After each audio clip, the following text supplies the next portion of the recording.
ఏవైనా 33 నియోజకవర్గాలకు సంబంధించి 2 ఉమ్మడి జిల్లాలకు సంబంధించి ఎన్డీఏ కూటమి అభ్యర్థిగా సీనియర్ నాయకులు ఆలపాటి రాజేంద్ర ప్రసాద్ గారిని పెట్టడం, మనం పలు దఫాలుగా సమావేశాలు నిర్వహించుకోవటం, వివిధ గ్రామాల్లో వివిధ మున్సిపాలిటీలో కావచ్చు, పట్టణాల్లో కావచ్చు, అందరూ ఎన్డీఏ కూటమి తరఫున కుటుంబ సభ్యులందరూ ఓటర్లను అభ్యర్థిస్తూ చురుగ్గా విరివిగా అన్ని చోట్ల తిరుగుతూ ఉన్నారు.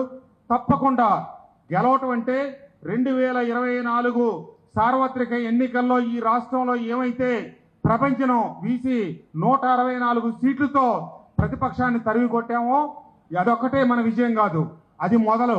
ఇక్కడి నుంచి మొదలెట్టి 2029 సార్వత్రిక ఎన్నికల్లో అదే స్థాయి విజయాన్ని అందుకోవటం మనకి చివరి అంతిమ విజయం కింద లెక్కేసుకొని ఈ ప్రయత్నంలో జరిగే ప్రతి ఎన్నిక మనకు అత్యంత ప్రతిష్టాత్మకం.